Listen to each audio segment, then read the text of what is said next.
السلام علیکم۔ الفاتحہ الی حضرت النبی صلی اللہ تعالی علیہ وسلم۔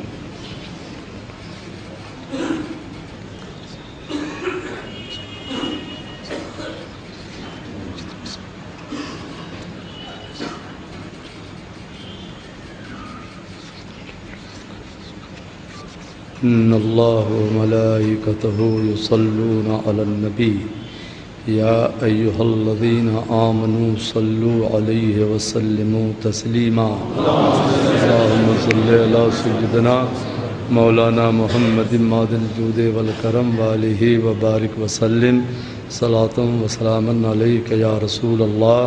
سبحان ربک رب العزت عما یصفون وسلام علی المرسلین والحمد للہ رب العالمین بحق لا الہ الا اللہ محمد رسول اللہ۔ نحمدہ نصلی علی حبیبہ الکریم اما بعد۔ اعوذ باللہ من الشیطان الرجیم، بسم اللہ الرحمن الرحیم۔ وصل علیہم ان صلاتک سکن لہم۔ صدق اللہ مولانا العظیم وبلغنا رسولہ النبی الکریم ونحن علی ذلک لمن الشاہدین والشاکرین والحمد للہ رب العالمین۔ گنبد خضرا کے دامن کی ہوا مانگی ہے، گنبد خضرا کے دامن کی ہوا مانگی ہے، ہم نے مرنے کی مدینے میں دعا مانگی ہے، اور زندگی مانگی کسی نے تو کسی نے جنت، ہم فقیروں نے مدینے کی قضا مانگی ہے۔ جی لگا کر درود شریف پڑھیں۔ اللہم صلی علی سیدنا مولانا محمد مادن الجود والکرم وآلہ وبارک وسلم۔ استاد زمن حضرت علامہ مولانا حسن رضا خان بریلوی علیہ الرحمۃ والرضوان فرماتے ہیں، یا رسول اللہ، آسماں گر تیرے طلبوں کا نظارہ کرتا، روز ایک چاند تصدق میں اتارا کرتا، چھپ گیا چاند نائی تیرے دیدار کی تاب، اور گر سامنے رہتا بھی تو سجدہ کرتا۔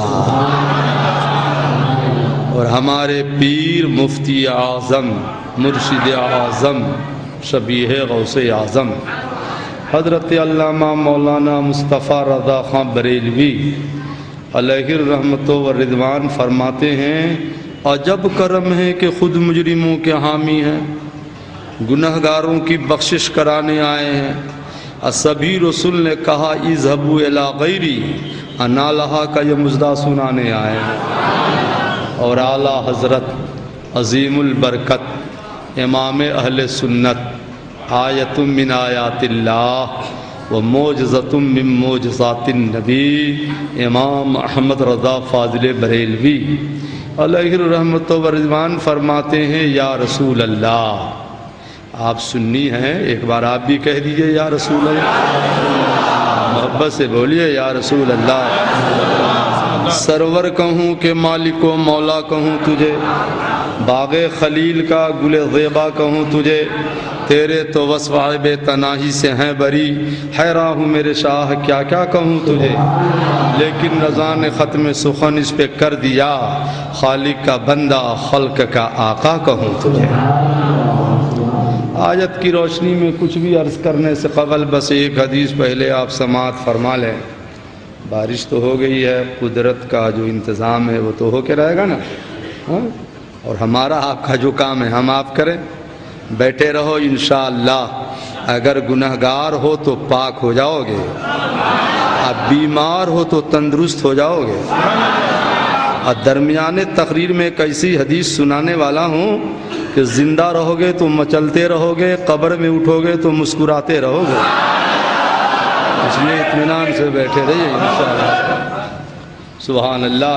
قال حدیث شریف عن ابن سعید الخدری قال حضور و مجلس عالم افضل من صلاۃ الف رکعت و شہودت الف جنازۃ و عیادت الف مریض۔ حدیث شریف میں ہے کہ سنی عالم کی محفل میں بیٹھنا، عالم ہو سنی ہو، ہے نا، تو ان کی محفل میں بیٹھنا 1000 رکعت نماز پڑھنے سے بہتر ہے۔ تو بیٹھے رہیے، مایوس مت ہوئیے گا کہ ہمیں نفل پڑھنی ہے، عبادت کرنی ہے، بھئی یہ بھی عبادت ہی ہے کہ نہیں؟ 1000 نماز پڑھنے سے بہتر وشہودت الف جنازۃ، اور 1000 نماز جنازہ میں شرکت کرنے سے بہتر وعیادت الف مریض، 1000 بیمار کی عیادت کرنے جاؤ تو اتنا ثواب نہ ملے گا، تھوڑی دیر میں عالم کی محفل میں بیٹھنے سے جتنا ثواب مل جائے گا۔ سبحان اللہ سبحان اللہ۔ ایک بار سارا مجمع، پیچھے والے اور جو کھڑے ہیں وہ بھی سب محبت سے بول دو سبحان اللہ، جی لگا کر بولیے سبحان اللہ۔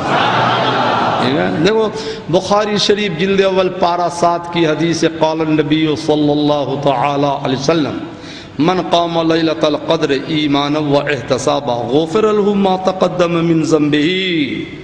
آج کی رات جسے لیلۃ القدر کہتے ہیں نا، بخاری شریف کی حدیث ہے کہ ہمارے نبی فرماتے آج کی رات ایمان و احتساب کے ساتھ خالصا للہ شب بیداری کرے، من قامہ شب بیداری کرے تو شب بیداری کرنے والے کے پچھلے تمام گناہوں کو اللہ معاف فرما دے گا۔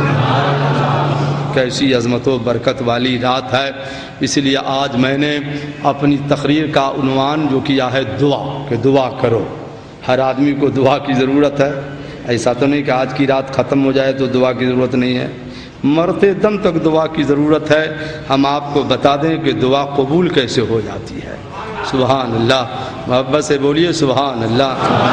بیہقی شریف کے اندر ہے کہ آج کی رات جو مسلمان مسجد میں ہو، حال میں ہو، گھر میں ہو، ویرانے میں ہو، جو دعا کرے گا یا عبادت کرے گا تو جبریل امی فرشتوں کی ایک جماعت لے کر روئے زمین پہ اترتے ہیں، اور ہم آپ جو دعا کرتے ہیں نا تو فرشتے ہمارے دعا پہ آمین کہتے ہیں، مولا اس کی دعا کو قبول فرما لے۔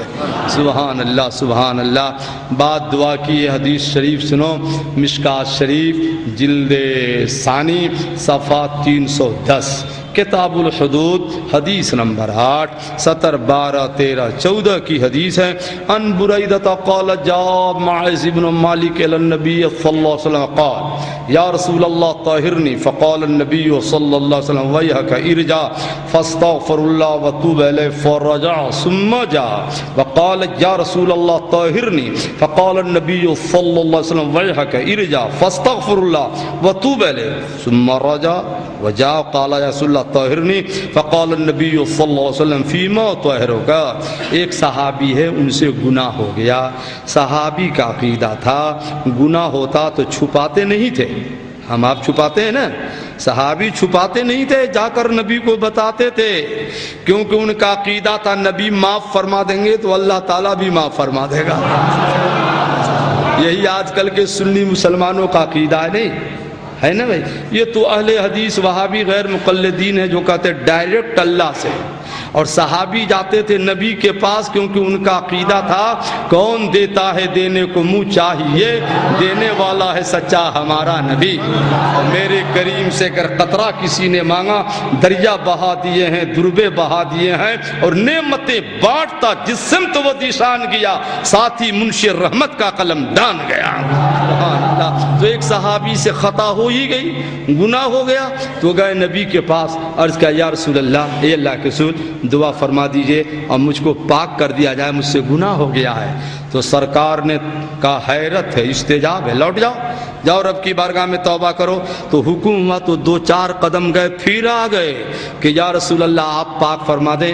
سرکار پہ حیرت ہے، لوٹ جاؤ رب کی بارگاہ میں توبہ کرو۔ تو گئے، اب پھر آ گئے، کیوں؟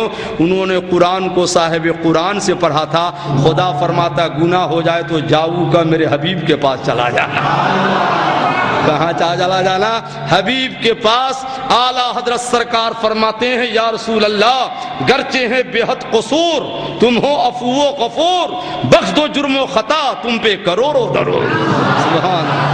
تیسری بار دریائے رحمت جوش میں آ ہی گیا، نبی نے یہ نفر اللہ کو چھوڑ کر میرے پاس آ گیا، یہ شرک تو نہیں ہو گیا، کفر تو نہیں ہو گیا؟ معاذ اللہ، ہرگز نہیں۔ سرکار فرمایا اچھا بتا تو گناہ بتا، کون سا گناہ کیا ہے جس گناہ سے میں تجھ کو ستھرا کر دوں؟ صحابی نے اپنا گناہ بتایا، نبی نے سزا مقرر کی، اور 3 دن کے بعد حضرت ماعز کو بلایا، کہا صحابیوں اس نے ایسی توبہ کی ہے اور میں نے اس کو ایسا پاک کر دیا ہے کہ اگر اس کے توبہ کو میں بانٹنا چاہوں تو ایک جماعت کے لیے کافی ہو جائے۔ سبحان اللہ۔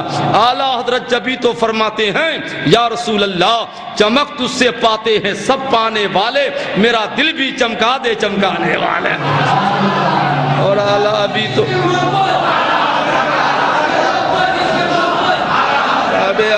ابتدائی عشق ہے، روتا ہے کیا، آگے آگے دیکھو ہوتا ہے کیا۔ سبحان اللہ سبحان اللہ۔ توجہ سے سنو، اعلیٰ حضرت کی کتاب ہے الامن والاولا۔ یہ کس سوال کے جواب میں کتاب معلوم ہے؟ ہم لوگ جو درود تاج پڑھتے ہیں نا ہم سنی، تو وہابی دیوبندی اہل حدیث سب کا عقیدہ ہے کہ درود تاج پڑھنا ہی شرک ہے۔ تو اعلیٰ حضرت نے اس سوال کے جواب میں کم و بیش 300 صفحات پہ ایک سوال کے جواب میں الامن والاولا کتاب لکھی اور فرمایا درود تاج پڑھنا یہ تو عین ایمان ہے۔ اور ایسا جواب دیا کہ آج کل سارے اہل حدیث کی زبان بند ہے۔ ماشاءاللہ۔ اعلیٰ حضرت اس کتاب میں ایک حدیث نقل فرماتے ہیں کہ اذا صلیتم الظہر فقولوا انا نستعین برسول اللہ۔ اے سنیوں جب ظہر کی نماز پڑھ لو تو سرکار کی حدیث اعلیٰ حضرت نے نقل کی ہے کہ نماز سے فارغ ہو جاؤ تو پھر کھڑے ہو جاؤ یا بیٹھے رہو، مریے کو کہ اللہ کے رسول ہم آپ کی مدد چاہتے ہیں، انا نستعین برسول اللہ، ہم اللہ کے رسول سے مدد طلب کر رہے ہیں۔ اعلیٰ حضرت اسی کو فرماتے ہیں سنیوں ان سے مدد مانگے جاؤ، پڑے بکتے رہیں پکنے والے، اشم رخ یادے جانا نہ بجھے، خاک ہو جائے بھڑکنے والے۔ سبحان اللہ۔ تو آج کی رات جو دعا کی رات ہے، کیسے دعا کرو گے؟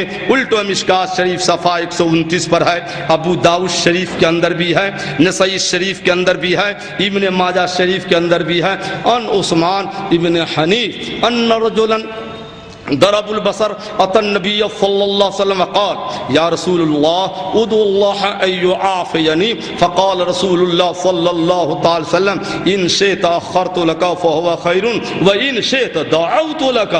کیا پیاری حدیث ہے، محبت سے بولو سبحان اللہ۔ سبحان اللہ۔ ایک صحابی گئے حضور کی بارگاہ میں، وہ صحابی نابینا تھے، کیا تھے بولو؟ نابینا تھے۔ تو حضور کی بارگاہ میں گئے کیونکہ صحابی کا عقیدہ تھا نبی کی ہر دعا قبول ہو جاتی ہے نا بھائی، ہر دعا قبول ہو جاتی ہے۔ گئے اور کہا یا رسول اللہ دعا فرما دیجئے نا میری آنکھ کی روشنی واپس آ جائے۔ تو سرکار فرماتے اگر چاہو تو مؤخر کر دیتا ہوں، آج بینائی نہ لو، قیامت میں آنکھ کی روشنی لے لینا، اور کہو تو ابھی دعا کر دیتا ہوں آنکھ کی روشنی آ جائے گی۔ تو صاحب جی نے کہا حضور دعا فرما دیجئے، ابھی آنکھ کی روشنی چاہیے تاکہ آنکھ میں روشنی آ جائے گی تو حضور کے چہرے کی زیارت تو ہو جائے گی۔ سبحان اللہ سبحان اللہ۔ ابھی دعا فرما دی جائے کہ آنکھ میں روشنی آ جائے۔ تو قسم خدا کی نبی ہاتھ اٹھا دیتے آنکھ کی روشنی آ جاتی، نہیں آ جاتی؟ لعاب لگا دیتے آنکھ کی روشنی آ جاتی۔ مگر آج کل کے اہل حدیث کو زبان بند کرنا مقصود تھا۔ حضور نے فرمایا گھر جاؤ، جاؤ فانتالی گھر جاؤ، فتوضا وضو کر لینا، اور وضو کرنے کا صلی رکعتین 2 رکعت نماز پڑھ لینا، اور نماز پڑھنے کے بعد جب فارغ ہونا تو کہنا اللہم انی اسألک بنبیک نبی الرحمہ، اے مولا میں تیرے رحمت والے نبی کے وسیلے سے مانگتا ہوں۔ کیا کہا تم نے؟ رحمت والے نہ، اور اتنے ہی پر بس نہیں، آگے یہ بھی کہنا یا رسول اللہ انی اتوجہ بک الی ربی، دعا جہاں کرو اپنی دعا میں یہ کہنا کہ یا رسول اللہ میں آپ کو بھی گزارش کر رہا ہوں کہ آپ بھی میرے لیے دعائیں مغفرت کر دیں، رب کے حضور آپ بھی دعا فرما دیں، اور کہنا اللہم فشفعہ فیہ، مولا اپنے حبیب کی سفارش میرے حق میں قبول فرما لے۔ صحابی گئے, جیسا نبی نے کہا ویسے ہی کیا. قسم خدا کی دعا کرتے ہی ان کی آنکھ کی روشنی واپس آ جاتی ہے. سبحان اللہ سبحان اللہ. اعلیٰ حضرت سرکار فرماتے ہیں, کون؟ اعلیٰ حضرت سرکار فرماتے ہیں بے ان کے واسطے کے خدا کچھ عطا کرے. آشا غلط یہ ہوس بے بسر کی ہے, اور وصل مولا چاہتے ہو تو وسیلہ ڈھونڈ لو, بے وسیلہ دہریو ہرگز خدا ملتا نہیں. سبحان اللہ. دعا کرو اور دعا کا طریقہ سیکھو. اچھا ایک بات, حضور نے کہا اپنی دعا میں یہ کہنا کہ یا رسول اللہ میں آپ سے گزارش کرتا ہوں کہ آپ بھی